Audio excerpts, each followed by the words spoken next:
is we will pay for one of our favorite home inspectors.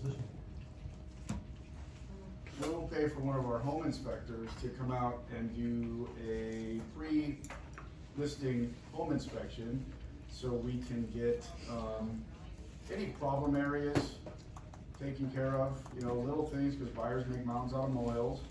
And so we pay him to come out and we take notes. We don't get a written report, so we don't have to disclose it. It's just for information only.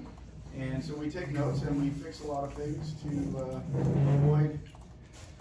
avoid any issues during and after the inspection period for any buyer that comes through. So, and it's worked really, really well.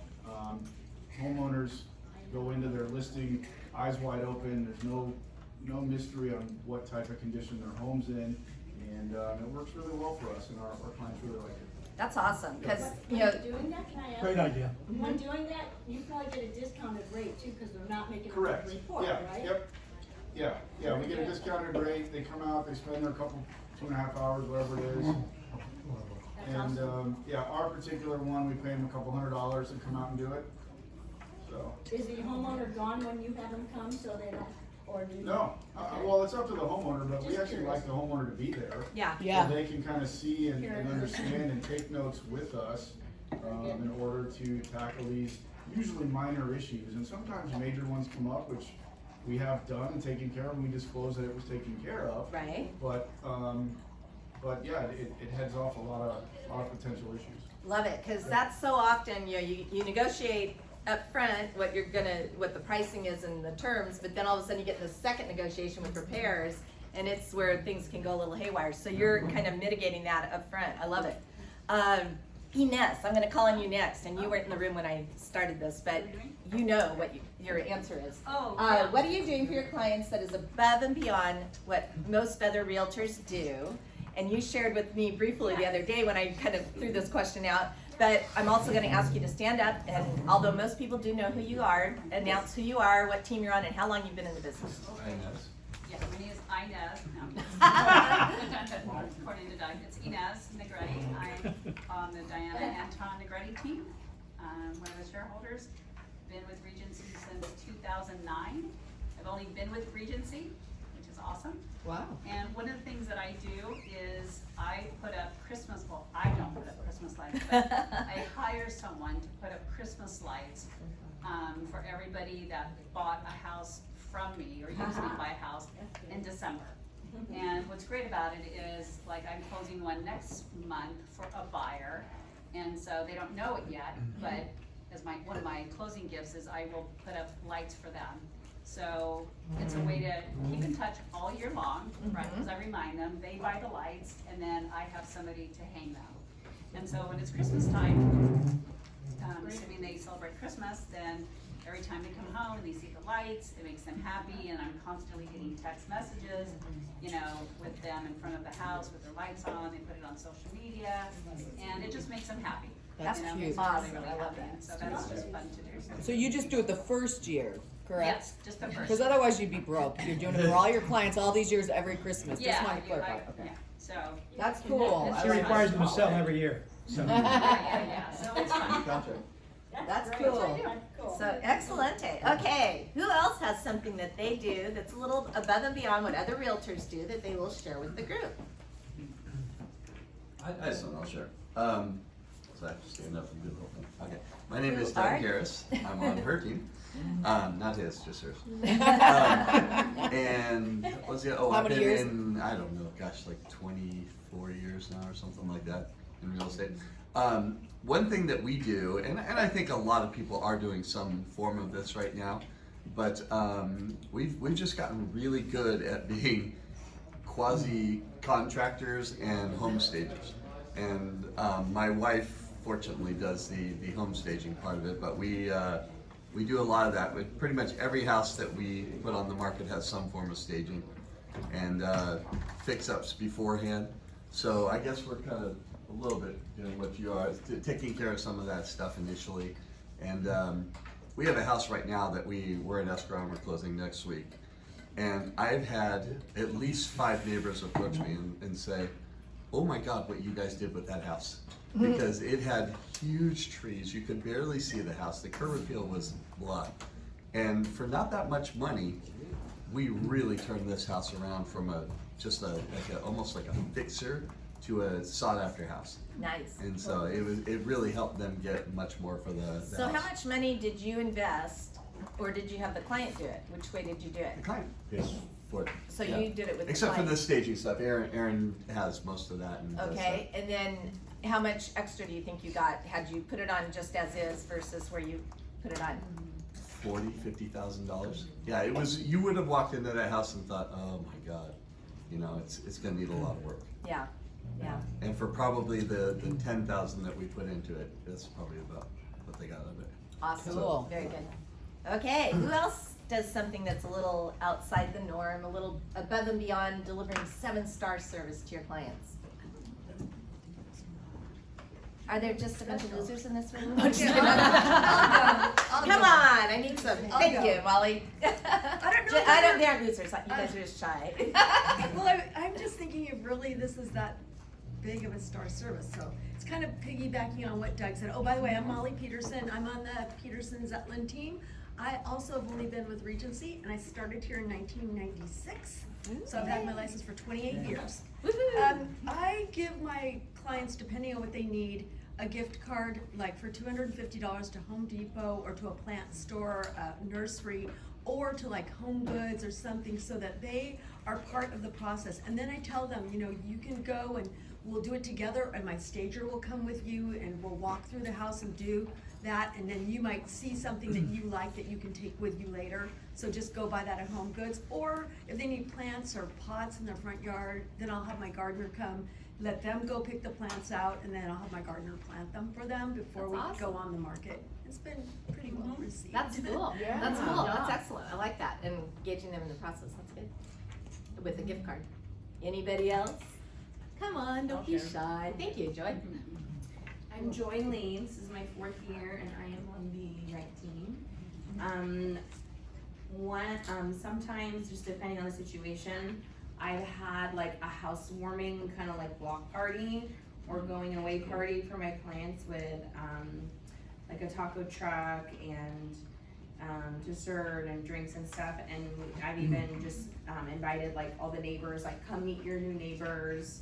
And it's been really fun and successful way to kind of meet new people and meet them. Have you gotten referral business off of that or future business off of that? No, just not yet. I've only done it twice, but I haven't yet. But you will. It's still early. That's awesome. So, anyone else have something to share? Thanks, Pam. Hi, I'm Pam, and I'm a realtor, 45 years. But I do when I take a listing, and I know this sounds just like a little thing, but to some people it's a lot. I have their windows washed. Yes, I like that. And it's true that I always use, and bright shiny windows, and they're very accommodating, and it's like a special treat. It's not like paying to mow their lawn or something, because window washing, a lot of people don't see that. Yeah. And it's just. Makes a big difference, yeah. It's one of those subtle differences that people couldn't pinpoint what it is, but it feels different when you walk into a home with the fresh, clean windows. That's awesome. Have you ever gotten a referral from your window cleaner? No, actually, because he works for half the realtors in this area. That's a bummer. But think about that. The people that you use for service, they can be your clients too. So put them on your sphere, you know, your Popeyes and such. So yeah. I'll say something. I'm Terry Bruno, with the right team. I've been in real estate 20 plus years. I say 15 to act like I'm younger. But just adding to other things that you guys have said, I do all those things too. I love getting out there and doing my own touch to the properties, because I'll ask my gardeners to do things. They don't do it quite like my vision, so I'm out there doing stuff. I'm out there with my cutters. I'm out there making sure I see it look exactly like I want it to look, because I know what the buyers are looking for, right? So another thing I do for buyers, once they move in and they don't really know, people don't know them yet, I send out a postcard introducing the new people to the neighborhood. So a little blurb about them, and, you know, stop by, introduce yourself, something like that on the postcard. So that helps your buyers get in, letting the neighbors know too, if it's a farm. So it helps both sides, to get more business in a farm and to introduce a new neighbor. Love it, that's great. Ines, don't you do something like that too? Putting you on the spot. Sorry, I got Does she? started. Don't you do something with Martinelli's and sharing with the neighbors who the new people Yeah, are? twofold. So when we close escrow in my farm, I should do it for every house, but I only do them in my farms, is I put a bottle of Martinelli to the left and right and then across the street as far as I can go with basically a tag that says introducing your new neighbors, give them their names, you know, stop by and say hello, or if you see them, say hello. And I always get the approval of the new owners first, because Right. I've only had a couple say they didn't want Right. that, so. Yeah, That's you gotta cool. expect that. Yeah, that's a cool idea, it really is, yeah. If I can add one more thing. Sure. I know I probably shouldn't, and Diana would say I shouldn't, but it's just who I am, and I think it's a lot of who we are in here in this room. So I've had a couple listings where they're elderly, and they've moved into either an assisted living center, or the trustees have taken over the house because maybe mom and dad have passed, and they're out of town. And I take on that burden of getting rid of stuff after the family has cleaned everything out. And I have it in writing, so it's, you know, I don't get accused of getting rid of something that they didn't want. But I have a company that will come in and for a fee, will clean out everything. Because last year I had a house on your former street that when I walked in, after they said, we're good, it was fully furnished. Every cabinet, every drawer, the garage, everything. And I was stunned because I really thought that they were gonna clean out. Yeah. And they really didn't. Yeah. And I was beyond overwhelmed. And it was like, well, that's what you get for saying, you know, leave what you want and I'll take care of the rest. I really thought it was gonna be a few pieces, and it was a fully furnished house. Wow. But I found somebody who came in for $700. Oh my gosh. We didn't know how bad it was, because it really should have been like $1,500, but for $700, he came in and took everything.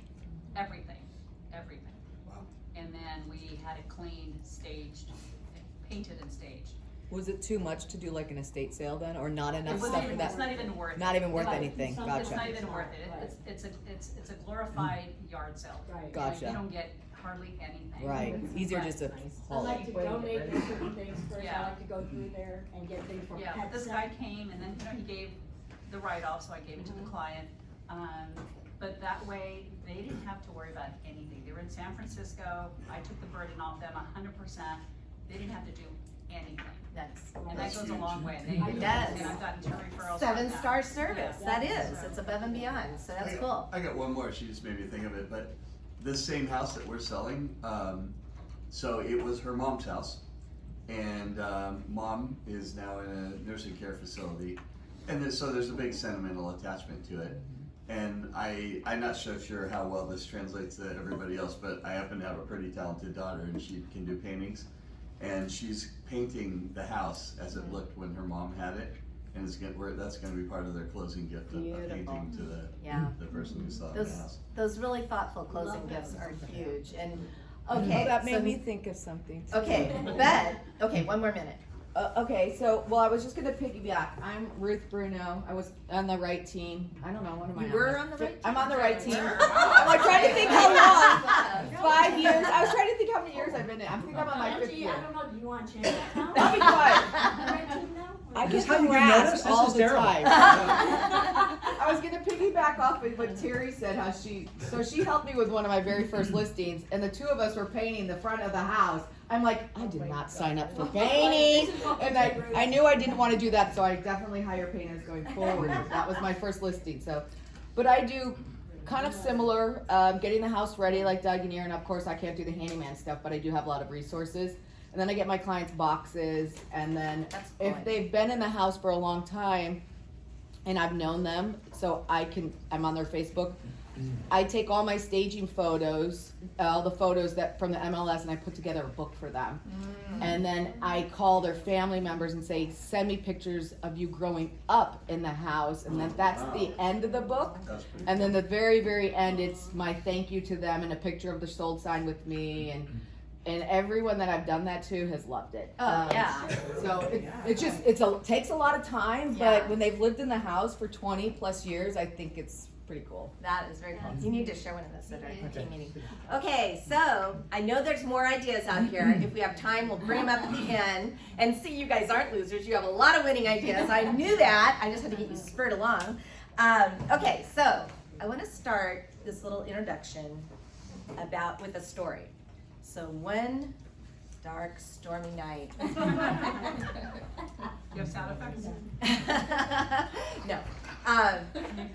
Envision that you have a friend that just got back from a great trip to Italy, and you meet up with that person for dinner, and then she invites you back to her house for dessert, and she's going to show you some of the things she bought and share some more pictures and such. And as you arrive at her house, you realize that the storm has knocked out all the electricity, so there's no lights at all. So you start to walk in with her, and she goes, "Wait right there, I'm going to go get a flashlight in the kitchen." And as she goes on through, she goes, "Be really careful, because I just bought a really expensive vase when I was in Italy, and I don't want you to knock it over." So that would probably have you move very slowly, perhaps cautiously, and you might just even freeze in place, and that would be the normal thing. But when the lights come back on, you'd be feeling fine to move through freely, and you'd see where that vase is and such. So turning on the lights is a really important part of moving forward. And so with us, I think it's important that it's the same thing with our clients. If they don't have the lights turned on for them through a one-to-one initial meeting and consultation where we share with them all the things that are going to be transpiring as they move forward in a transaction, then they feel insecure, and they feel kind of frozen in place and very cautious about proceeding, and perhaps even a little higher fallout rate if they do move ahead. So it's really important that we have that initial consultation. It builds, as it says here, it builds trust. It walks them through every step. It shows them your knowledge and professionalism and gives them confidence to move forward. So, very few clients come to us. It happens occasionally, but not that often, that they call you up and say, "Hey, we're ready to list. Come on over." And you get going. More often, we're talking to somebody and they're thinking maybe 3 months, 6 months, a year out. That's when I might be thinking about doing something. And so we say, "Oh, we'll keep in touch." But the truth of it is, we should really meet for a consultation no matter how far out it is, because we need to get those lights turned on so that they have the obstacles kind of removed from them moving forward. They have more confidence to move forward when that timing is right. And you've now created more of a relationship with them as their trusted consultant. So you might think, but what do I do to, if they were thinking to do something a year off or so, or 6 months off, what am I going to say in that consultation? Well, there are so many things to be covered in that, as Ed calls it, situation room. And so I'm really excited for this presentation he's going to give on how to really work with a client to help answer a lot of questions, bring your knowledge, and in the process get them to have more confidence in you and the process of moving forward. So, with no further ado, here is the man of the hour, All right. Ed Wright. Yeah. Okay, so we're going to see how I do today. So Jim Zacher came up to me before the meeting. We're having lunch, and he goes, "Hey, listen, Angie really sold this training. He's being really good. So I've cleared my schedule for the entire day to listen to it. So if I get up and walk out early, I want you to know it's only because I think you're very boring." So just keep an eye on Jim. If he gets up, then I'm going to be a little distraught, but it is what it is, right? I can only do so much. Okay. Wait, tell him the truth. The truth was he has to leave early for a listing appointment. I thought I would throw him under the bus. Oh, you should have let that go. And I shouldn't have told him. I was just going to throw him under the bus and walk out and say, "Thanks, Jim." Actually, it would have been throwing you under the bus. No, yeah, it's all right. You can throw me under the bus. So, That's funny. Anyway, so good stuff. So this training is about the seller situation room. Now, does anyone here know what the situation room really is? Okay, it's the room in the White House, right? It's the intelligent management room in the White House. That's what they do. It's where the most sensitive decisions are made for our entire country and world, right in that room. So that's why I call this the situation room, because the situation room for us at a listing appointment is probably the dining room table. Okay, so forget this room. It's really going to be your dining room table. But I want you to kind of remember the situation room, because I want us to be more than somebody who markets houses and things like that. If you want to be their trusted advisor, you need to go over a lot of things other than when you want to put the home in the market and can we do some staging for it. Now, believe me, staging is so important. I'm not playing that down, but I'm playing up the fact that we also need to cover a lot of things. Okay, so you guys might remember seeing this picture. This is a famous picture. This was them actually in the situation room watching the Navy SEALs as they go in that compound, and you can see that was a famous picture that they released the next day. I love Hillary. I mean, this was like why it's happening. Now, we all saw that video later probably, and so you saw why she was probably, you know, they lost a helicopter and everything was going on. There was a gun battle, but that's all happens in the situation room. So that's kind of tea in my talk up today about exactly what we're going to talk about, okay? So first of all, just to kind of lay a little foundation, our listing consultation, and I like to call them listing presentations, because when you tell somebody, you know, I'd like to get together for a listing presentation, it sounds like a PowerPoint, and it's kind of like death by PowerPoint, which is what I'm going to give you today, by the way. But that's what they're kind of thinking, and it's like you talking and long meetings. So I always like to talk to it as the consultation, which is kind of the back and forth of it. Everyone here might do it a little bit differently. I just kind of share how I do mine, but we're really only going to talk about one part of it. So I like to walk through the home with the sellers, okay? And when I do, I want to really connect with them. I want to connect with them and their house. I want them to tell me what they like about their house and why they bought it. I want to see their house through my eyes, okay? And so we go through. You can connect through the pictures on the wall. You can start connecting your people, okay? Then number two, and that's what this whole talk about today, is the situation room, and that's what we're going to cover. Then you go over comparables, and then I go over a listing consultation, and that's kind of the whole process. But today, just the situation room. And honestly, it is probably the single most important thing. It's where you win them over. It's where they look at you and say, that's the pilot I want to fly my plane. And that's the way you need to look at this. So, again, I want to talk about a lot of different things. These are just the things some of the things we're going to cover today, okay? In depth. Buy-sell scenarios, capital gains exclusion, capital gains tax, how to figure it, okay? Reset capital gains when you sell and buy. Proposition 19, two parts to it. One part, okay, is that replaces Prop 1690. The other part is when you get the house in an estate, okay? Increase or decrease of mortgage interest rates, which we're kind of fighting right now. Seller carrybacks, which we should be talking a lot more about that right now. Most agents never talk about that, and yet it is a viable option. How you can write off interest up to $750,000, getting pre-qualified by your mortgage broker way ahead of time, referring clients to another agent outside the area, commission rebate if they sell and buy through you, staging and timing. Just some of the things we're going to talk today.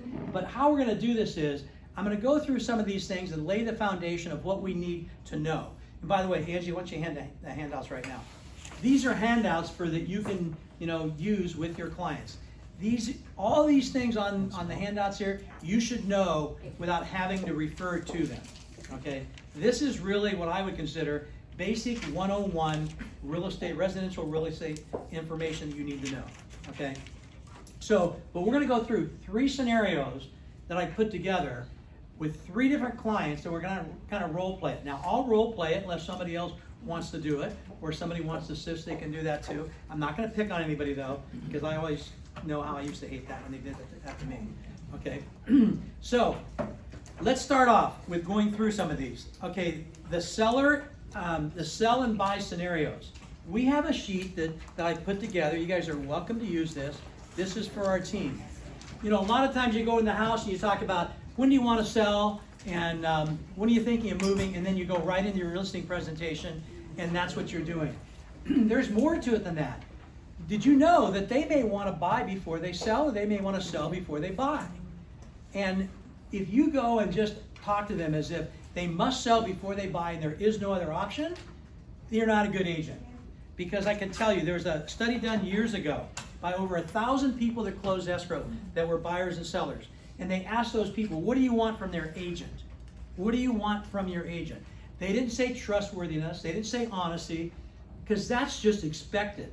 They said 3 very specific things, not in any specific order. They want often and effective communication in the way they want it, okay? They also want net sheets.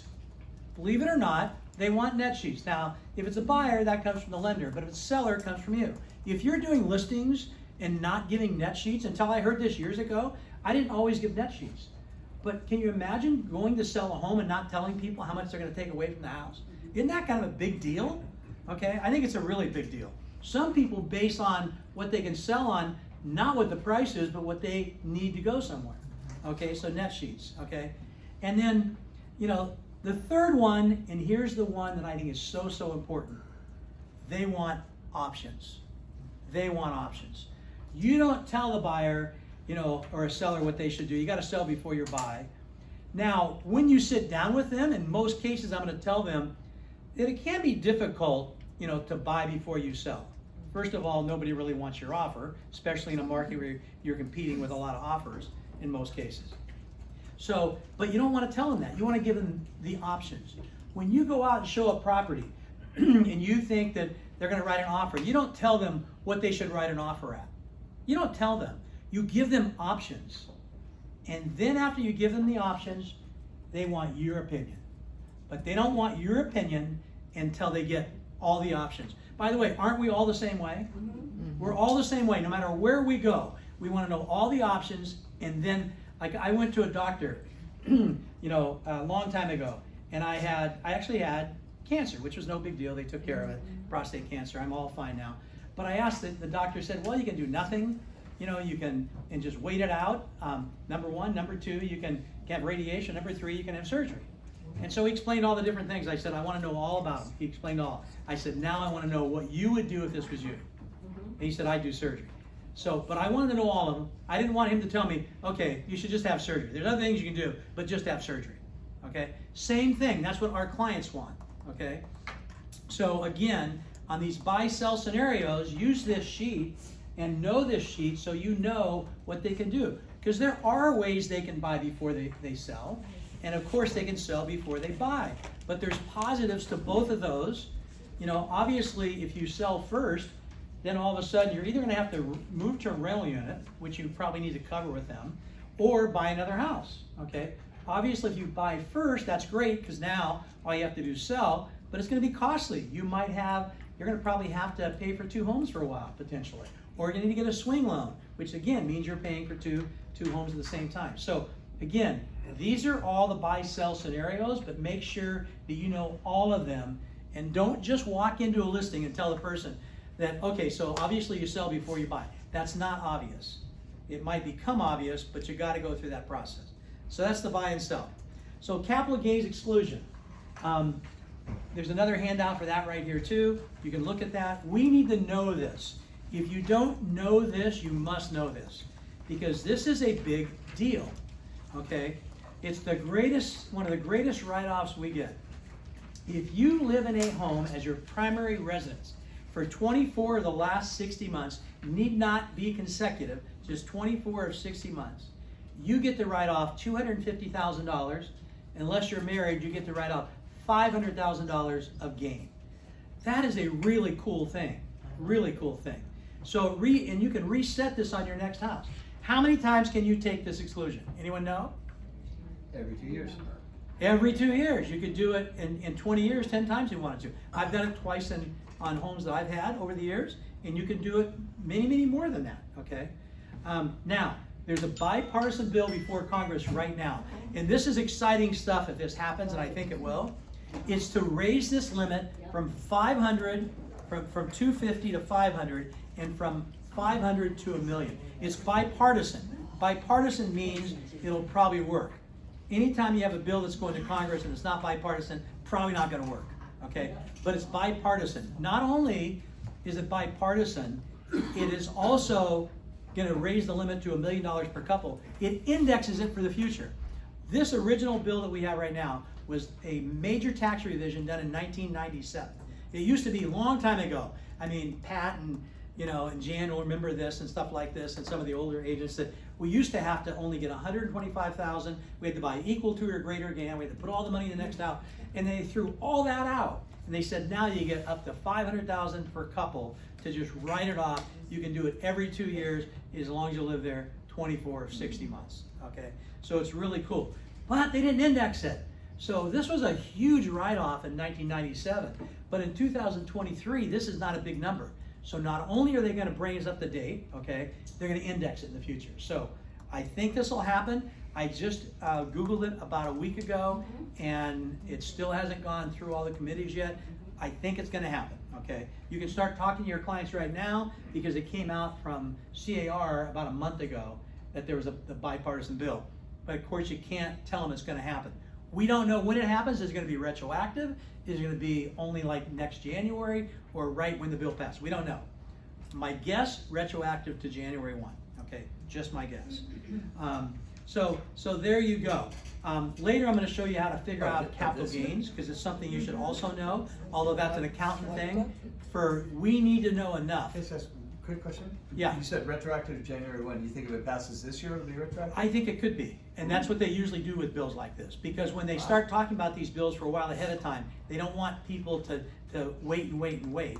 And so a lot of times they will make it retroactive, but they may not. Now, usually when they make something more restricted, they put it off in the future. When they make it beneficial, they'll either make it now or retroactive. Trying to get more people to move. Yeah, Pam. Just so you know, in first week of May, CAR is going to Sacramento to lobby for that. Yes. All of CAR. And they're having something called Ledge Day, where you go in and talk to all the legislators about bills that support private property rights. And one thing I didn't put on this when I was actually writing this, so there's one more thing, but the Dream Home Loan that only originally had $300 million, the money's gone. They're trying to go back and get the original $500 million and then a funding again. So we may see refunding of that. Don't Not tell yet. anyone. Don't tell anyone. Yeah, seriously. Let's keep it as But it is. again, and that's, I know we had a handful of transactions just on our team from that. Were you able to fund yours? Yeah, okay. Yeah, once they commit, but it was supposed to run out like last week, I think. So, okay, so capital gains exclusion, that is such a cool thing. So the next thing we talk about is capital gains taxes. So a lot of people have no clue how you figure out capital gains taxes. And I'm talking about on your home, but this actually applies to any capital gain. You can buy and sell a stock. Now, if you live in California and you sell a stock that you originally buy for $1 and you sell it for $2, okay, you have a $1 gain that if you just sell it a month down the road or anything short of 12 months, you pay earned income on that. It's just added to, the gain is added to what you made that year. However, if you go 1 day over a year, you get a special capital gains treatment by the federal government, which means that you're going to pay a lot less. That tax is anywhere from 0, depending on your income, to 20%. And I put a schedule in there in our packet for you guys for what it is for 2022 and 2023. So these capital gains, you kind of have to know how much they're going to have to pay, because here's the problem. A lot of people right now have actually exceeded what the capital gain exemption is going to be, okay?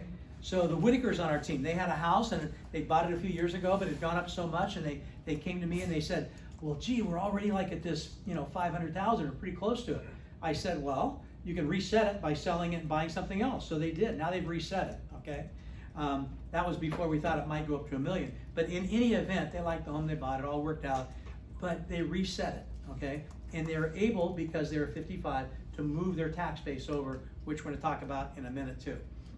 Okay, now, so here's the thing. If you pay capital gains, if you have to pay capital gains, it's a lot less federally than what income tax would be, as long as it's a year or more from the time you purchased the product, okay, or the house. Okay, however, in our beautiful state of California, which I dearly love, some things about it, like weather, but we tax it in California as earned income. So if you have a gain on a property, We'll show you an example later of a $200,000 gain or $300,000 gain, whatever it's gonna be. But you got that's just like added to your income that year. And you're gonna get hit pretty hard, and probably a minimum of 8 to 11%. On average, you figure California tax, about 9%. So you're just gonna hit them. And there's no long-term capital gains for California, only earned income, okay? Need to know that, right? Now, we don't need, and a lot of times you say, well, that's my accountant stuff. No, it's not. When you get to that original meeting, you need to know. Now, when they figure out exactly what their gain might be, that's where they go to their accountant. But you need to be able to do the quick and dirty, because the quick and dirty is what you need in order to kind of let them move forward. And it's how you're gonna build this relationship with them, that they know there was somebody that is, like I said, the right pilot, okay? They wanna be with the right pilot. Okay, so Proposition 19. So who here knows what Proposition 19, what did it replace? 60 and 90. So 60 and 90 are no longer. Okay, it's like they never happened.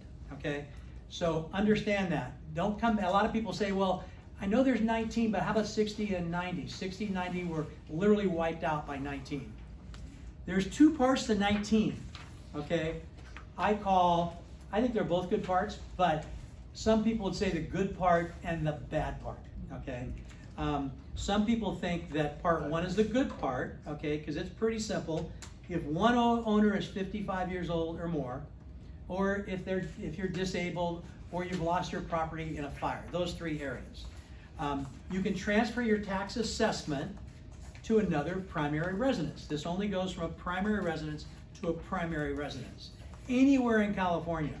So it's not like Prop 60 and 90 where there could be limitations of any value. You don't have to buy equal to or less than. This is really a cool proposition, guys, because you can now sell a house at $1 million and move to $2 million and still move your tax assessment. However, one thing you need to know, that if you bought that property at 500, you sell it at $1 million, then you buy something $2 million, that $1 million, the assessment on your home, which might now be, it'd be more than 5 because it goes up 2% a year. It might be, let's say, 600,000. You move 600,000 over for the first $1 million, and then you're going to have to pay up on that next $1 million, the normal tax. Okay. However, the part that you equal to your sale, that's all a complete transfer, and the rest of it you're only taxed at the delta. Okay, not the entire amount. This is really a great proposition. It's very fair. There were some things in it early on that needed some interpretation. Every single interpretation they made was to the benefit of the transferee. So when you get these the technicalities in it. What does the delta mean? Delta is just the difference between one and the other. So if you take 10 minus 5, the delta is 5. Oh, I see. Or I should say 10 minus 6, the delta is 4. That might be you didn't understand. Are they making it easy for the homeowners to do this? Yeah. Are they doing it through escrow, or are they just? No, so escrow has nothing to do with it. They have to go and fill out the form afterwards. And if they don't fill out the form, they won't get it. And when they fill out the form, because I went through this with a client or somebody on the team, it doesn't take place and if you don't do it in time and you miss that assessment date, it's gonna roll forward and you're not gonna get it until you do it.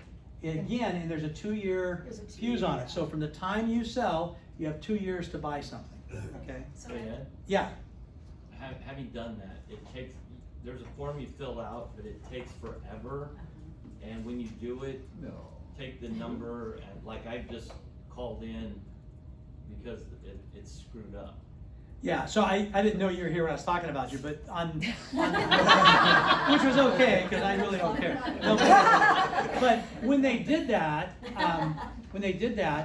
again, they bought the house at about the same price. So he just literally changed his tax over, but it took a while for it to record. So they're gonna catch up, everything's gonna be fine, but the sooner you can do it, the better. By the way, when are properties reassessed every year? Is it June? January 1st. When they used to be assessed every year. When you first went in real estate, Jan, it was March 1st. Now it's January 1st.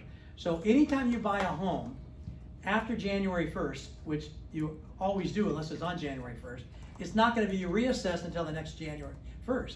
So that's that lag in things. That's why sometimes that's why we have these supplemental taxes for.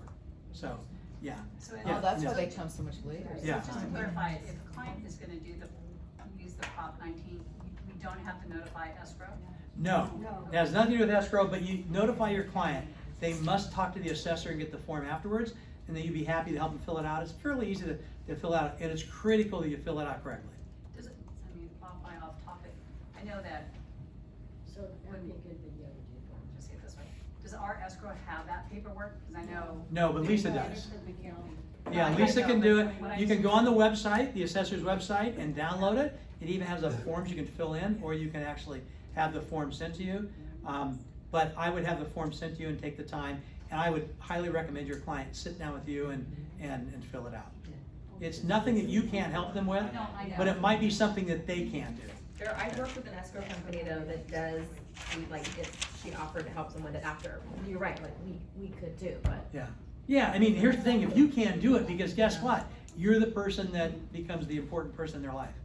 Okay, so any more questions on the first part of Prop 19? Yeah. I wanna get I that don't know form. if this is It's been a part while of since the I've done but on the paper it says up to 3 times.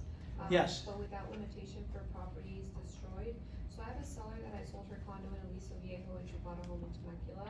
And I believe she transferred her property taxes, like the base tax, was a lot lower. But now she wants to buy another home and she's worried that, you know, what's gonna happen to her property. So 60 and 90 you can only use one time. Okay. Prop 19, which is new, wipes out 60 and 90. So Okay. now that time didn't even count. Oh. She now has 2 more times to do it. Oh. Pretty cool, huh? Like I said, every interpretation they've made on this, that some of it they had to interpret afterwards, all the interpretations have been in favor of the transferee. Wow. Okay. So, Thank you so much. and that, so again, she's probably not gonna need another 2 more, but she technically has 2 more after that. Wow.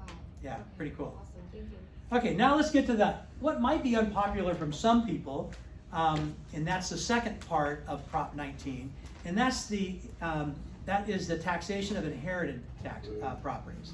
Okay, so here's why it's not popular.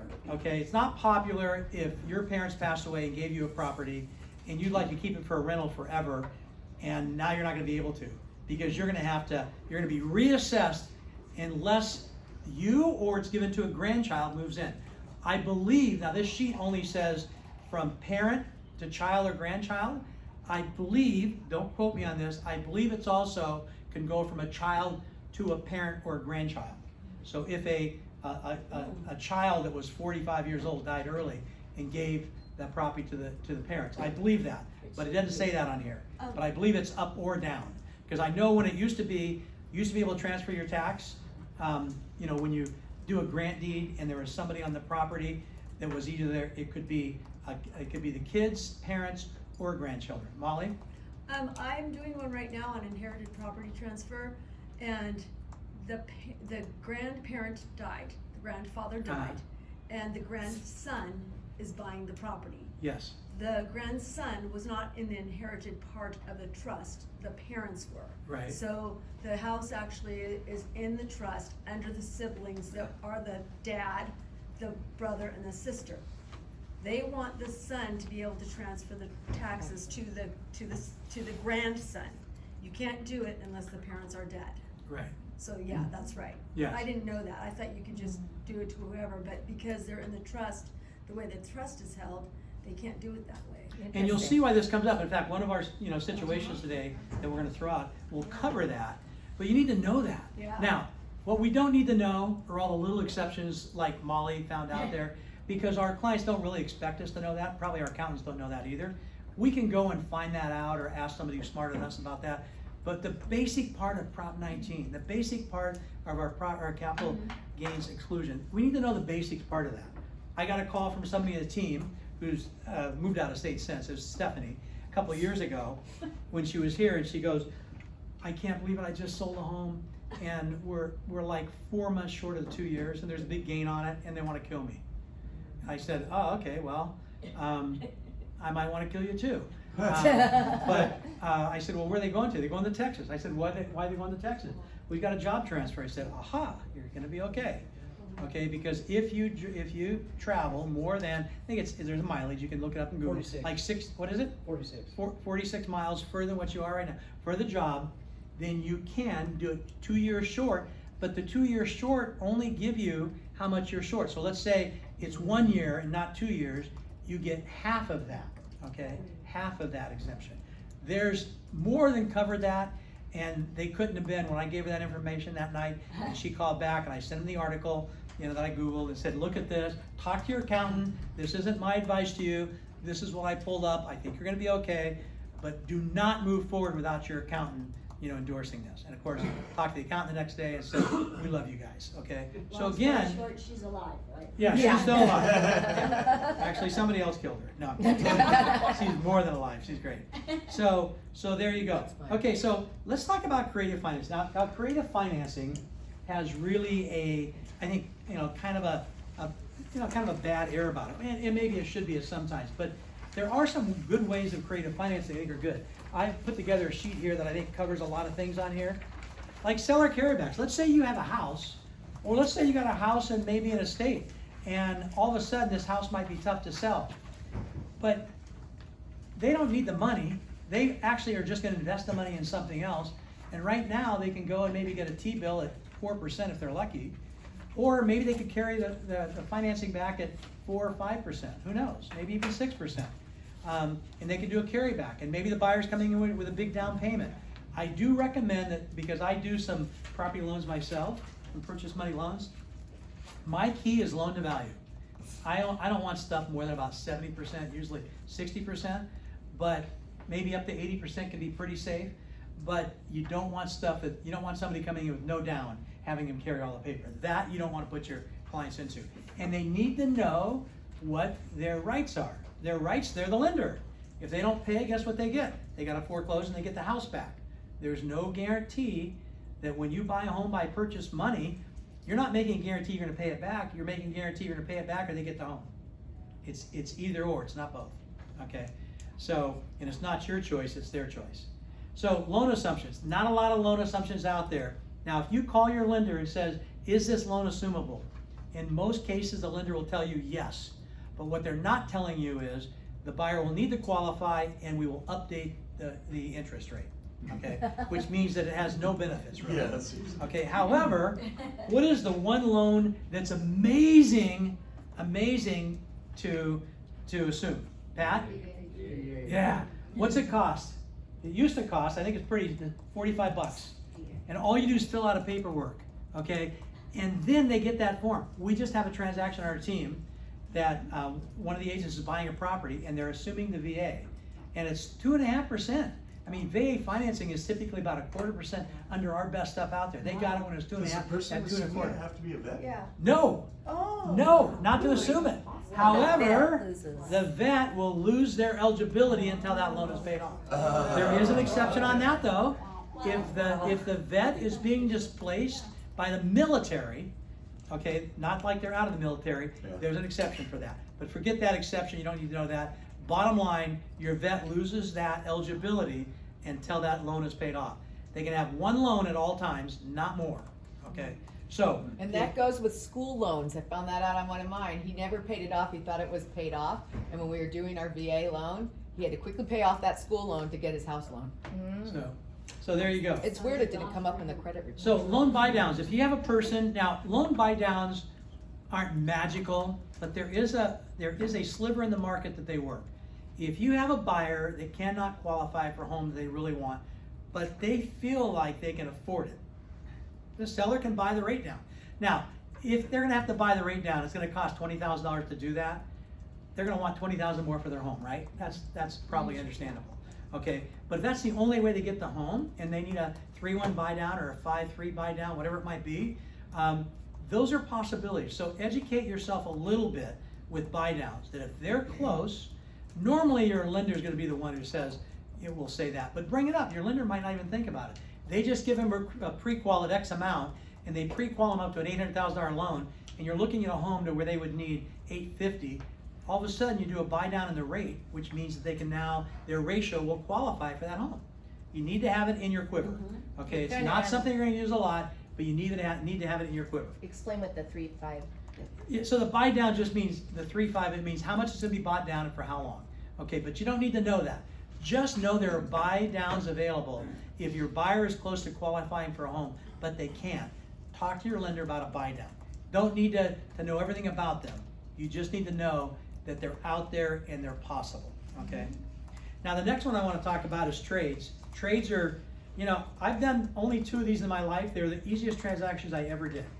And, this will happen once in a while, especially when you have somebody, one of the homes we did, for instance, was somebody who was in a big home and they wanted to move down to a single story. I had a single story, they wanted to move up to a big house.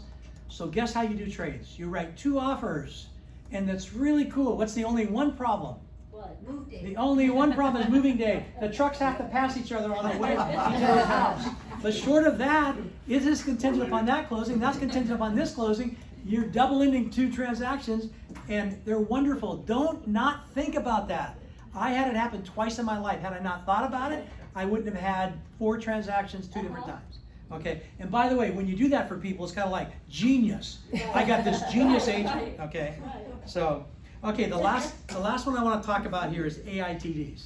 Who knows what AITD stands for? All-inclusive trustees. All-inclusive trustees. What are some other names for AITDs? Contract sale, wrap. Yeah, okay. What? And What are these? I want to tell you what they are, but we don't do them. You do not on any.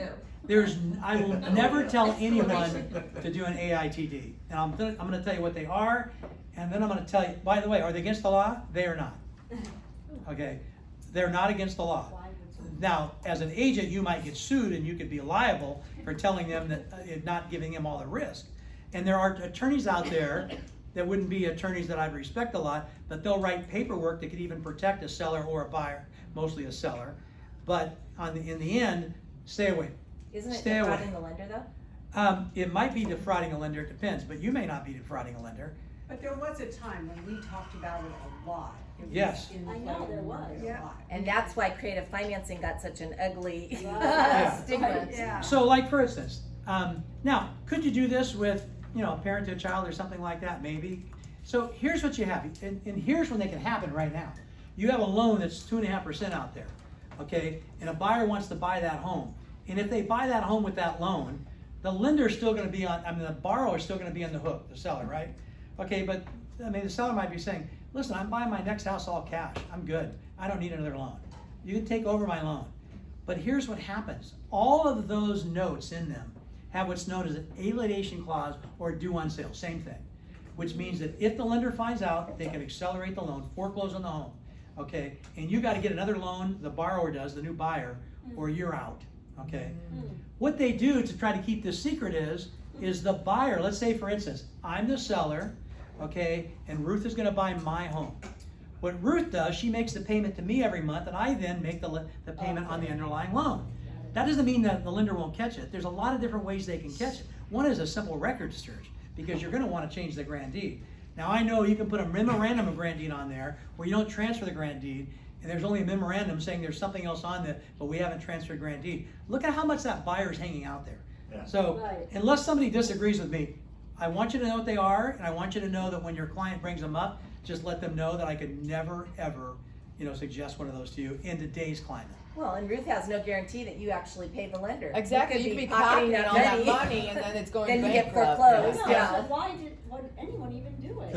So the sellers, The only way to sell it. so the borrower is hanging out, or the buyer, because exactly what they said, they don't make payments.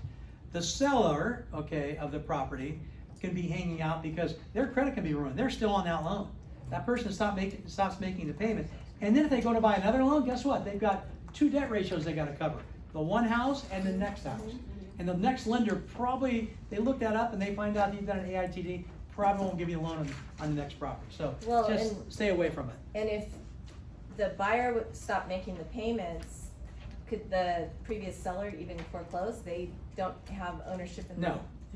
They don't have a note on the property technically. No, the only person that can do that would be the beneficiary on that. So you They're sit not there a getting your beneficiary. credit ruined without any recourse. Yeah. Absolutely. Okay. So creative finance, we've talked about that a little bit. Just have it in, again, it's in your arsenal, it's in your quiver, things that you can do. Stop, Okay. wait. I just wanna go back and say, are there any questions on that? Cause you went through Yeah. that very fast. Yeah, if there's For new questions, write them down, people- because we have so much to cover The keyword today. was no. Okay. Yeah, Yeah, no. yeah, Exclamation yeah, point. no, not on the AITD, the Oh, other sorry. things, the Yeah, other things. if you have 'cause questions, sometimes write them you're- down, and I might even, I'll be here as long as anyone wants me to be here, but Okay. we have so much to cover today. Okay. And I know I'm gonna need that another day. the mind can only absorb what the sea can endure, and I know that I can usually, an hour and I'm baked, and she took up half my time. Okay, so. And did, I did not. I love her, she did. Okay, so here's things we need to talk about. These are self-explanatory. Increase or decrease in mortgage rate. If you meet with a seller today, and they're gonna wanna go buy a property, you need to let them know that, hey, listen, you're gonna be selling this property and you've got a 3%, you're looking at 6.25 today. That delta, that difference, okay, is gonna hurt you a little bit, okay? You gotta be honest there. Guess what? That single thing that you tell them that may talk them out of selling might be good for 3 referrals. Right. Okay? You cannot have, your eyes on that sale. You have to have their eyes on their needs. Okay? You can write off interest up to $750,000, which is good. So if they're only writing off, $300 now, they're moving up, and that gives them a bigger write-off. Getting pre-qualified as soon as they can is great to do. By the way, one of the most overlooked things in this industry, and I've talked about it so many times on our team. And anytime our team has somebody going somewhere else, I said, get a referral to the next agent. Oh no, they'd already met with somebody. I want to get to them as soon as I can, because the easiest money in real estate is what? A referral. So I refer something, an agent out of area refers something to Pat, and all of a sudden they're sitting there one day and they get a check in the mail for $5,000. Okay, so it's really easy. So don't. And here's the other thing: when you're negotiating commissions with a seller, one of the things you can do is say, I'll give that referral fee back to you, but then you can hold a better commission in the property. It's part of the. You have more money to be able to be flexible with. And I always did a commission rebate for seller and buyer. I always tried to hold, in the old days, 6%, 5%, maybe at the end of our selling career, but more times than not, 6%. But in doing so, if they bought through me, they automatically were gonna get 1% off of the next house. And if I double-ended it, I would do it for 4% instead of 6%. I'd have built-in discounts for them, so you don't have to negotiate later, okay? And if you put in built-in discounts and talk to them about it, usually your discussion for commission rates are done, okay? Even though the likelihood you're gonna double-end it is less than likely, and in some cases you may not even get them on the next home, you never know. But you should get them in one of two ways. They're either gonna go somewhere else, another area, you get the referral fee, or they're gonna buy another house, they buy through you, okay? Unless you have somebody who's going into the rest home and selling the house, that's not that Do you common. recommend just saying this to your clients and not having any of that in writing? About what? About your reduced commission? Oh, I put everything in writing. We always put it right in Always the put- contract. Yeah, or the But RLA, what yeah. if you end up staging the home for them and you weren't planning to? Then you would want maybe. Well, I know what I'm gonna do, and I'll stage a home if I get a 3% commission. Well, I'm right. not gonna be staging a house, even minor staging, if I get a Right. 2% commission. That's what I mean. It's like anything else is, no. I'll But do you know professional ahead of time pitching. if you're going to do whatever. first. Absolutely, all in Got writing. it. They deserve that. So if you get like the 6% on the listing, and then when you go to help them on the buy, what if you only get 5%? What if you help them on the buy side? In What do the you day's discount? climate, if I was helping them 5%, I wouldn't offer them 1% in the next home. I'd probably offer them a 25% discount of my fee. There you go. 25% Because of your fee. especially if you get 2% out there, Right, it right. used to be that everything is 3%. Right. You can offer them 1% because I got 3 in this end. But whatever it is, it should be in writing, it should be clear, and Because so we they don't can know what our understand it. side will be. And if you offer it up front, they feel like they're getting a square deal and they don't Sure. grind you on commission. They really don't. It's just, they just feel good about it. So, and then staging, we don't need to go into a staging talk. Next thing I wanna talk about here is just timing. Timing is, a lot of people don't really talk to sellers about timing. I wanna meet as early as I can, but we can talk about timing down the road. When's the best time to put the home in the market, things like that. If your people are gonna be a little bit, they're gonna reach for a price, then if they're trying to get back to Texas, let's say by September, but they're trying to reach for price, and we're here in April, I might say, listen, let's get it on pretty quickly, okay? Conversely, if they're willing to put it on really low, but they don't wanna move until their kids are out of school, say, if you really price it well, we still have a good chance of making that happen. Don't ever guarantee, under promise and over deliver always, okay? That's the key. Okay, so now we're gonna go into our 3 scenarios, but up to this point, you guys have questions you wanna ask, I'll be happy to kinda go over them. Okay, yeah? Years ago, on the tax code, you could write off your property tax and your interest. Now, this is really good for renters, you can get a family plan of about $24,000 with taxes if you're married, your husband away. How does that $750,000 interest? Okay, so right now you can write off your interest and your property taxes to a maximum of $10,000. Okay, that's. Yeah. Yeah. So that was, I call that the Trump screw you East and West Coast, because that's one. By the way, I'm not anti-Trump or pro-Trump or anything. I think he did, some great things tax-wise and stuff. He reduced income taxes. Thank you very much. But one of the things he hit is we had $1 million limit on mortgages. He moved it down to $750,000. And then he said, not only that, you can write off your property taxes and mortgage, but a maximum of $10,000. Those two hit us hard on the East Coast and West Coast. It didn't hit any of the red states hard, okay? Because it didn't affect those values very much. But it did hit us, okay? So again, I'm not trying to be political. I love this tax, decrease we got, which probably more than made up for a lot of us. But that was kind of where we hit. I would love to see that move back up to $1 million. I'd love to see it indexed. I'd love to see the property taxes run below it. I mean, right now they don't need to do that because people are buying houses anyway. When they'll start to do some of that is really when houses are having trouble selling. Then you put incentives for buyers to buy. Right now we're putting incentives like, let's move up the capital gains higher so that'll release some listings. So legislation comes when we need it the most. That's when it's most likely. I see that going back someday, most likely, but it'll be when all of a sudden it's a total buyer's market. Well, right now, it's good for the renters. Yeah, it is good for renters. Yeah, although, rents, CR just came out with prices are down 10% from the top, and rents are down 2% from the top of last year. So that's their numbers. So, and I think they sound good to me.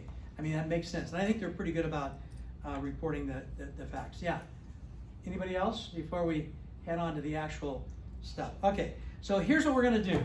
You guys, yeah. You had a question? Yeah, I'm sorry. Yeah, Gary. On investments financially, when my sister died, I had her investments, so she had her investments set up as bank on debt. Right. And we- Are you okay? Yeah, no, I leave equity clause. Doug, scare us. Okay, so, Hold on. okay, it doesn't, it just reverts, okay? It's just it's a life estate is what that's called. And you can make a deed and you do it on what's known as a life estate deed, which means that I give you the home until you die. At that point it reverts. It doesn't do anything. It's just like it reverts back, and when it does, they're gonna have to pay taxes unless they're kids or grandkids. Yeah. But hey, here's the great thing about selling a property. I mean, so probate right now is 11 million and something, and it's indexed, so it goes up every year. That's why I don't know the exact number. That means that if, Jan dies today and she has $10 million, okay, Julie and, or whoever she leaves it to, gets all that tax-free. And not only that, if Jan bought a house at $500,000 that is now worth $4 million, she gets a step-up basis, which means that now they value it at $4 million, and she only has to pay taxes on it if it sells above the $4 million. Really cool. I mean, two great things that we get tax-wise, I think. One is our exemption, up to 500, maybe $1 million pretty soon.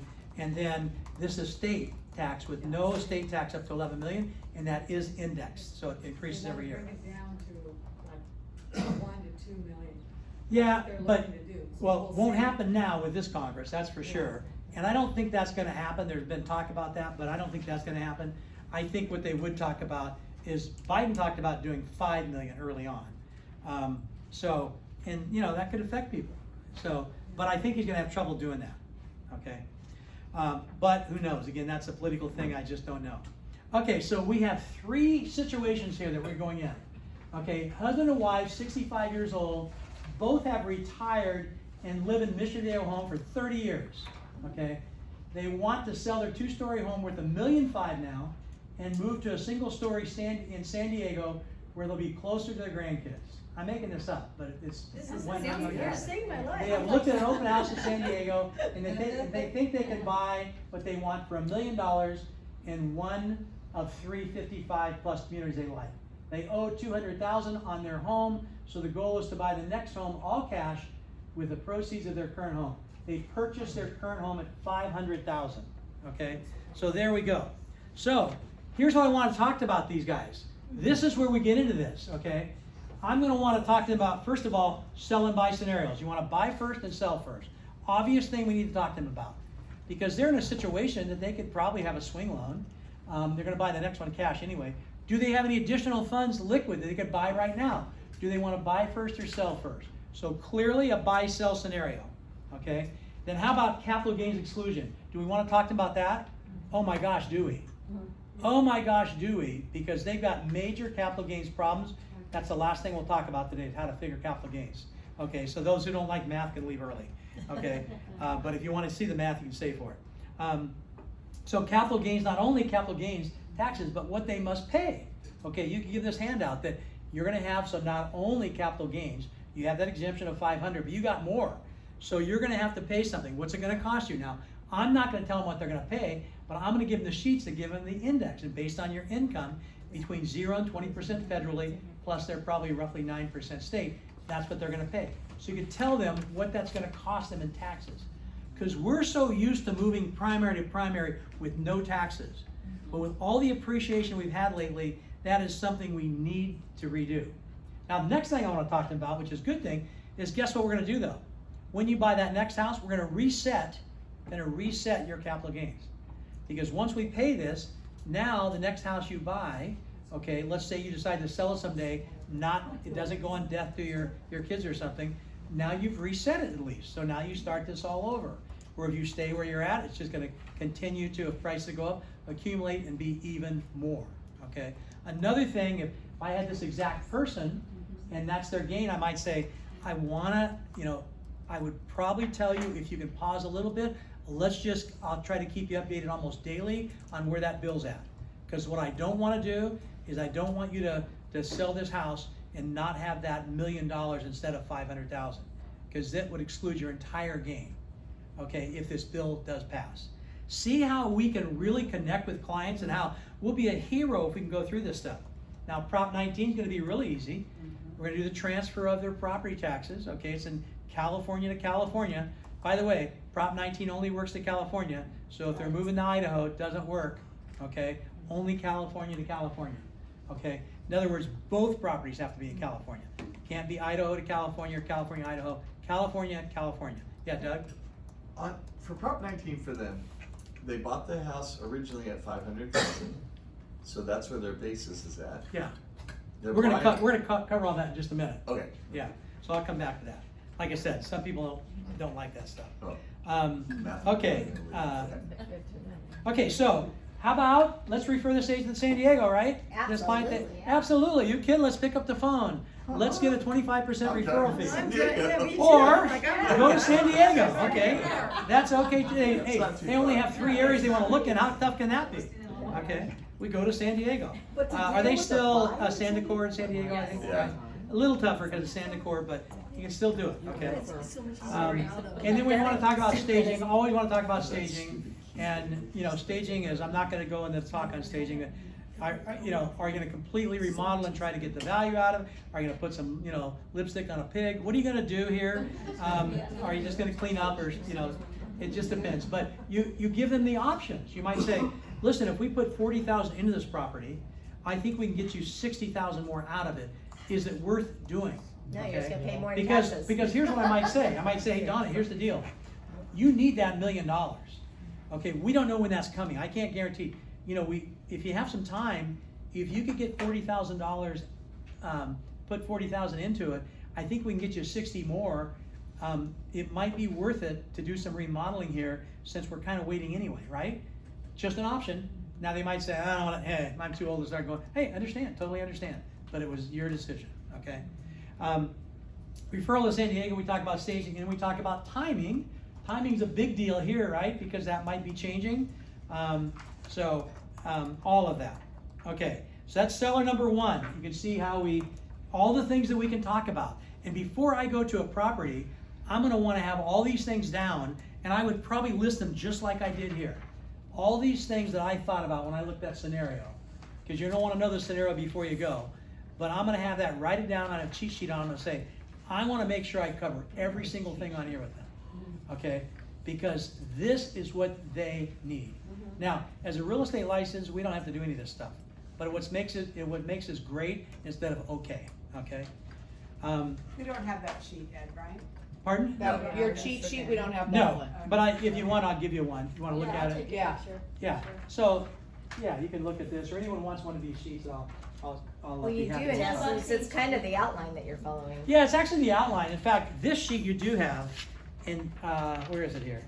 This is the sheet that has all the possible things that you can have. Yeah. Now, there's one new possible thing on here, and that is the $1 million. The capital gains. Capital gains. That wasn't on here when I originally wrote this. So, okay. So, seller number 2. Let's go to seller number 2 here. We've only got one more after this. Okay. The owners, which are a brother and sister, received the home after her parents passed away 2 months ago. They need to decide if the son will move into the home, they will rent the home out, or they will sell the home and just split the proceeds. The value at the time of death was $1 million, and the home is owned free and clear, just to make that simple. Okay, so what do we want to talk about? What? Huh? Step up. We want to talk about step up. Step up is great. Do they have any capital gains on this property? Nope. Okay, no. As long as they sell it right then. If they sell a year later, will they have property gains on it? Maybe, maybe not. Because the price has to go up. Not only does the price have to go up, remember you can adjust that cost basis, so it's got to cover not only the price that it went up, but also the cost of sale. So probably for a year, they wouldn't have any on this, but eventually they would probably have that. Okay, so Prop 19, reassessment of taxes. What do they have to do? Okay, are they going to be reassessed? Well, if the son moves in it, no. Otherwise, it would be reassessed. So keeping it for a rental unit, they need to know that they're going to be reassessed in taxes. And what mom and dad had years ago, you no longer have. So that might rule out that option. So now their option is son moves in it, okay, or they sell and take the money. Now, let's say, for instance, they say, well, the son moves in it, but this was the only thing mom and dad gave us. They didn't have any other money except for, a couple $1,000s spread around. Okay, so we don't have a lot of money to do this. Well, guess what? The home's free and clear. Why don't you create a note on it? Okay, you can hypothecate a note on this property, which means that the brother puts the note on the property for half of the value, for $500,000.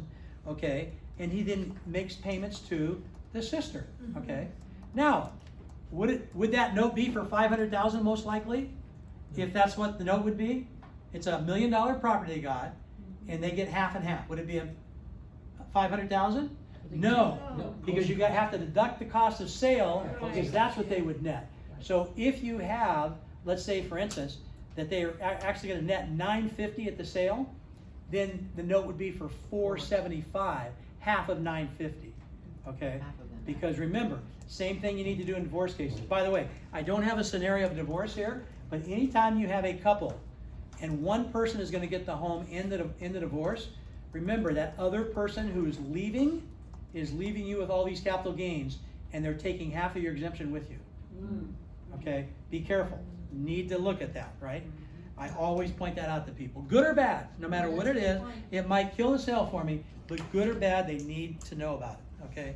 Repeat that again? Yeah. So, husband and wife, okay, Angie and I, okay, she decided to divorce me, because I'd never decided to divorce her. Smart lady. So, to get smart, she decides to No, divorce me. just So she says, hey, Ed, you can have this home, I'll just take our other assets. I'm going, oh, cool.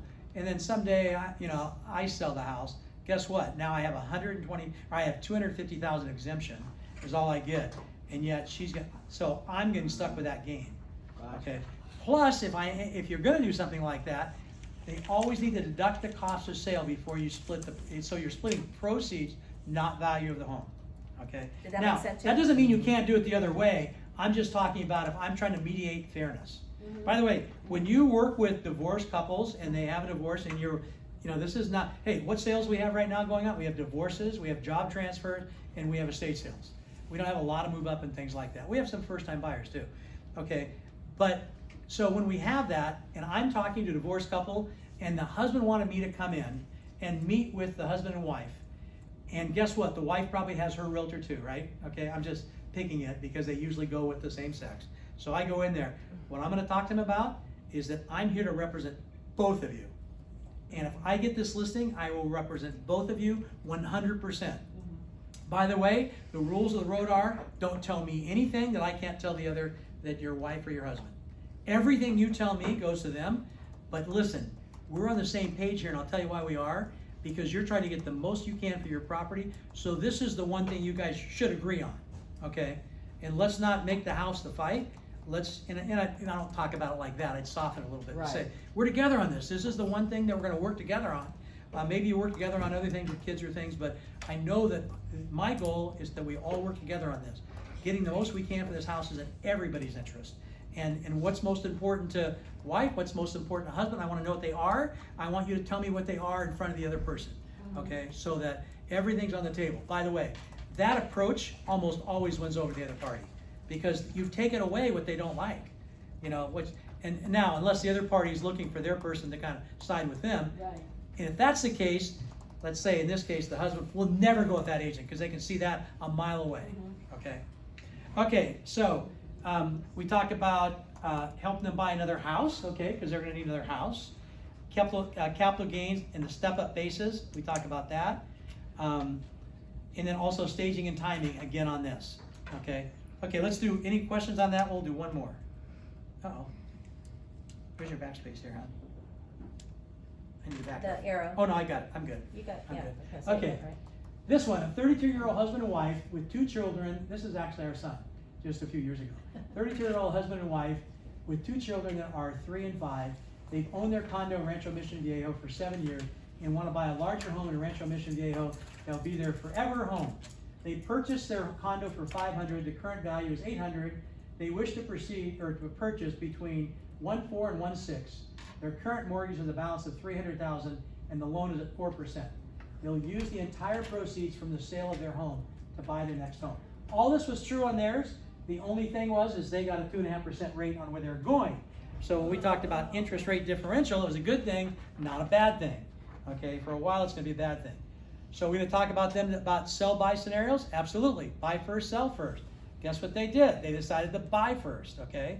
They could do that, okay? And that was really nice because that was at a time, 3 years ago, things were selling, you know, in a day. I mean, they had all these offers on their home. We had multiple offers on what we had to do. So we had to close their house in a month. We had to have no conditions to the house. What we gave the buyer was amazing. And let me tell you what else I did, because I wanted this home for them.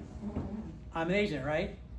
I told the listing agent, if we got this property, he can list their house. Wow.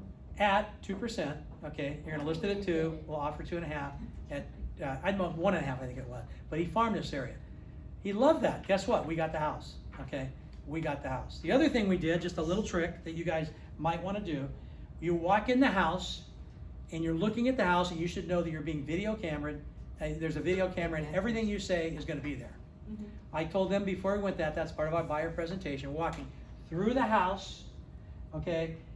And I told Corey, as we're out in the courtyard, I'm gonna say, let's go in, and you and I and Angie and Cheese and I, we're gonna talk, just listen to me. Everything we're gonna say is on a camera, okay? So let's just go in and kind of mosey through, and we did. And as we sat in the family room, I said, what do you guys think about this house? They said, we love it. I said, okay, here's the situation.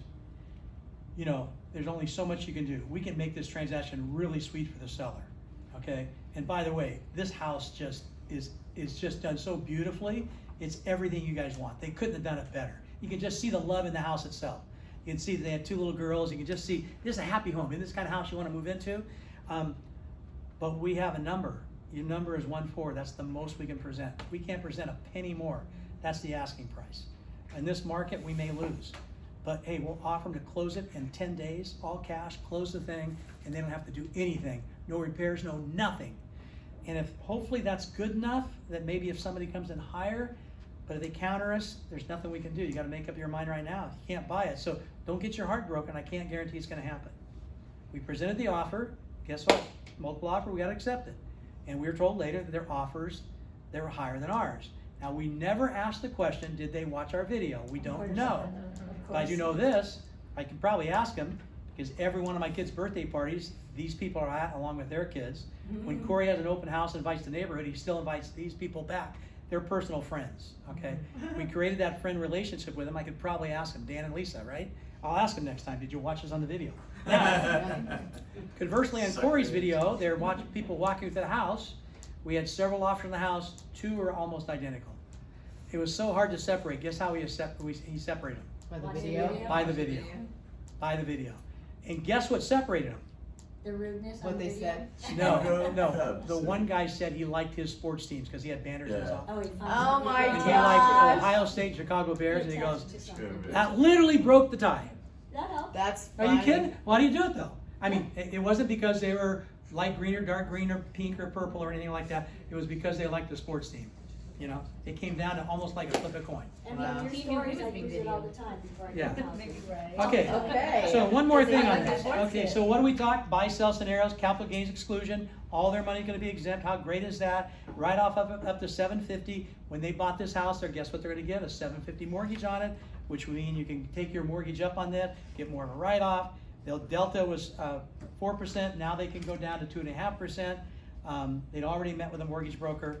We talked about staging of their house, timing, and then commission rebate was pretty good. I gave it all back, so it can't be better than that. So those are the things that we talk about. But once you get into this, you can see that it's going to be something that is can be very, very important. So any questions? And if not, then I'll go over capital gains and show you how to figure capital gains. Okay, yeah. Happy Robin. Jason, huh? This is kind of capital gains related too. Okay. Have you ever marketed to people that have about $500,000 of equity in their house? And the point you can make would be, if your house goes up another 100,000, and you're at 600,000, you're gonna pay $100,000 of capital gains tax, which will say you're at a 20% tax bracket, that's 20 grand. Right. Whereas if you buy the same house, not that the same house exists across the street, at least you're resetting your capital gains. That house goes up 100 grand, you still are under that $500,000 threshold. So it seems like sellers would be more, if you're looking at the numbers, sellers would be more attracted to selling right when they have $500,000 capital gains versus accruing more capital gains in that. So this is the point I didn't make, and that's a huge point, Jason, because here's what happens. Let's say, oh, Jason, I'm working with you, or you're working with me because you're the agent who brought this up, and I'm saying, we're thinking of, life's been good, we got enough money to buy the next house with cash, so we don't need that, and so we're thinking of just keeping this as a rental. And so Jason says, well, why don't you sell this house, take your exemption, reset your that, and buy something else. And by the way, if you were going to buy a rental, would this be the rental you bought? And I go, no, probably not. He goes, then why would you keep it? Why don't you sell it and buy something you want? And that's a great point that he just made. So and that's a point that you make oftentimes with people when they want to rent. Reset your capital gains. The government's giving you up to $500,000. Take it. And if you want to buy a rental, buy another one. Buy something else. Buy 2. Leverage your money, right? Mm-hmm. So that's a great point. I'm glad you brought that up. That's like as big as anything we have on here. So, okay, let's figure out capital gains here. And this is something that this is for the accountant to do. But when you're at the table, you need to be able to do quick and dirty math for people. And when I usually talk quick and dirty, I'm talking about rounding off numbers and at least know the formula for figuring capital gains. It's pretty easy once you understand it, and so let me go over it. This house that we used, which was house number 2, I think. Yeah, it was house number 2. Okay. The home they bought at $500,000. Okay. It's now, many years down the road, going to be $1.5 million. Okay. That's the details we're working with here. So, the original basis is $500,000. I rounded off some of these numbers, so don't look at my numbers and scrutinize them too much. But capital improvements over the years, $100,000. What's a capital improvement? It's it could be carpet 4 different times. Which carpet can you write off if you put carpet in 3 different times? All of them, right? So it doesn't have to be something still there, okay? And guess what? Do they need receipts? Yeah, they need them. What's the second best thing to receipts in case you get it audited? Pictures. So always, hopefully they have receipts, probably don't, but at least have them take pictures, okay? You probably can't prove the second and third carpet, but you might be able to prove the 4th, okay? So, capital improvements, 100. Let's say we're gonna go full staging on this property, we're gonna have them come in and just do everything, $40,000. I made these numbers round. Cost of sale, $60,000. that means that their sale price is $1.5 million. Their ACB, what's that stand for? Adjusted cost basis is $700,000. They add $200,000 on to what they originally paid through commissions, closing costs, home improvements, and staging. They have a new cost basis of $700,000. That's known as the adjusted cost basis. You take sale price of $1.5 million minus the adjusted cost basis, and that gives them an $800,000 gain. So how much do they pay taxes on, husband and wife? $300,000. So $300,000. You can say that probably 9% they're going to pay that. So about $27,000 they're going to probably pay for a quick and dirty. Have the accountant do it, and then you can go here and you can say, hey, how much are you going to make this year? If you tell me how much you're going to make, I can tell you what your rate's going to be. Okay? He goes, hey, you know what? This year we made, we made $150,000. Okay, so you're going to pay at a 15% rate. Okay, so 15%. On top of that, add another, $45,000. So, and you kind of now say, I'm just doing, this is quick and dirty math. Your accountant needs to do all this, and of course these numbers are very round, but I'm giving you an idea of what you have to deal with, okay? Now it's time to sit down with your accountant, sharpen the pencil, and get real precise. So, any questions on how to figure out capital gains? Are you gonna talk about the tax transfer too? This one right here? Well, in your scenario, they were moving to San Diego. Oh, yes. And they can transfer, they can transfer their tax on that as well. So what figures do you use for that? Okay, so, I think there's number 2. I think it was seller 1, actually. Yeah. Oh, can you go back on this? How do you go back? The arrow, the back arrow. Back arrow? Okay, fine, that's on your computer. Seller 2. One more. Is that what you want? It's seller 1, actually. Seller 1, yeah. Because of their age, they can. Okay, seller 1. So, $1.5 million, they're gonna move to $1 million? Yeah. Their tax bill will be exactly the same as it is right now, assuming they're in an area of no Mello-Roos. Because Mello-Roos is an exclusion. Let's say they're moving from Rancho Mission Viejo to an older tract in San Diego. They're gonna take their exact assessment with them, okay? They're gonna apply it to the rate. What's the basic levy in California? 1%. 1%. So, however, if they're moving from Mello-Roos to a non-Mello-Roos, they only pay the basic levy because there's no Mello-Roos. Conversely, if they're moving from like Mission Viejo, okay, to a home that only has the basic levy, and they're moving down into Mello-Roos, they're gonna pay their exact same tax as far as the basic levy, plus all the Mello-Roos, okay? Mello-Roos is outside of Prop 19, okay? So in this situation, though, their original purchase was $500,000 plus whatever that would grow to over. Yeah, whatever so years, let's say 30 it's years. 800 or something, but they're moving down to $1 million. So the $1 million means that they're gonna take the exact same tax bill. Your tax Oh, bill can't of be course. less. Yes. There is a step up for more if you buy greater, but there's not a step down. Yeah. So in other words, you can't say, hey, so I'm going less, so can I only pay the portion of, on that would equate to, no, can't do that. Yeah, okay. Yeah. So there's no step down on it. So, okay, guys, we went forever, I'm really sorry, but this was a Questions? lot of stuff and, Our time's questions, until yeah, Amy? 1:45. So Ed, on this scenario, the capital gains plan that you have, the Uh-huh. 300K, so I'm looking at this to just kinda give them a chart, so say they're under the 20%. I'm calculating. So show me how much they make as far as So I'm income. calculating, So if their taxable income, and let's say they're married filing jointly, say they're the 20% bracket in 2023, I'm calculating they have to pay about 60,000. yeah, but. Plus state. Yeah, but remember, plus state of around 9. But So you have understand, to add most the people two. aren't gonna be in that. And we talked, our accountant left.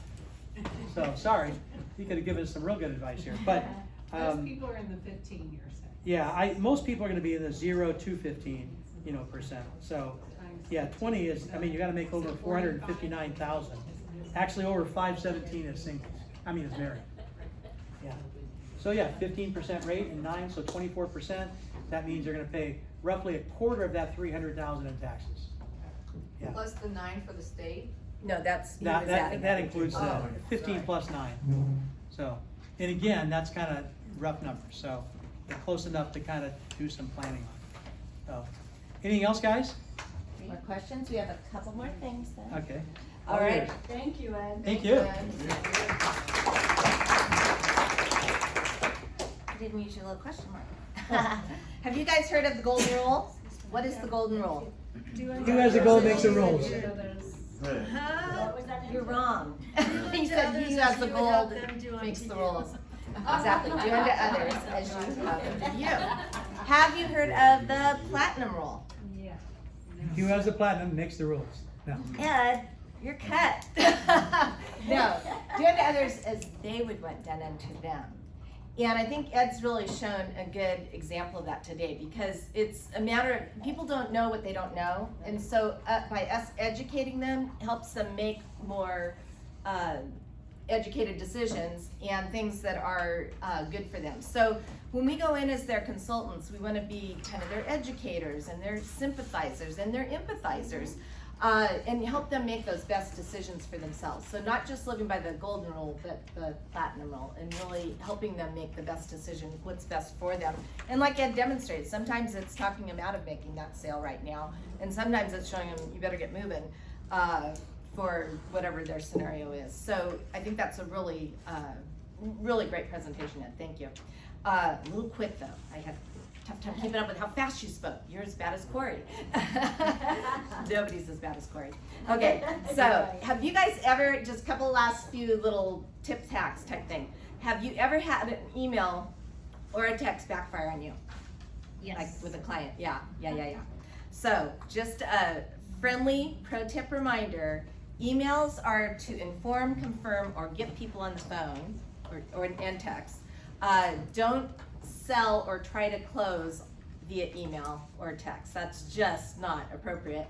And whenever possible, do paperwork in person with people, face to face, or by Zoom, so that you can really go through it with them, because you will have, again, that connectedness better where you're on their team rather than throwing things at them that they are overwhelmed with. We don't always know what's overwhelming to them because it's so familiar to us. One other quick tip. How many people here are part of networking groups? I know Pat, you used to be, you are, okay. On that 7 Levels book, one of the things I really liked was to take it to the next level with connecting with people in networking groups. And the first thing is to, you want to connect with the biggest connectors in the group. So to contact the person who's in charge of membership and ask them, who are the foremost influential people at this networking group? And ask them if they wouldn't mind at the next meeting introducing you to those people personally. So you make that personal introduction. Then before that meeting, you want to research those 4 people, or however many you get, 3 or 4, and research them online and kind of find out more about them so you have more things to talk about with them. And then when you do go to the meeting, arrive early, remind the membership person that you want them to make those introductions for you. And then when you engage in conversation, you can kind of go back to the frog technique, asking about their family, their recreation, their occupation, and their goals. But kind of make it more about them than you, that you're there to give, not take. A really great thing to do is to try and get at least one good lunch follow-up date from that. And in that meeting, you might even ask them what their biggest challenge is, and then go about seeing if you can resource or help with that challenge, whatever it might be. And in that way, you start to get in a good relationship, top of mind in their mindset, write handwritten notes afterwards, and add them to your social sphere, especially as ambassadors, because these are people of influence and really strong, good people to make connection with. So those are my last final thoughts for today. Again, thank you guys for attending, and have a great month. Next month, we're on social media with Johnny Kim.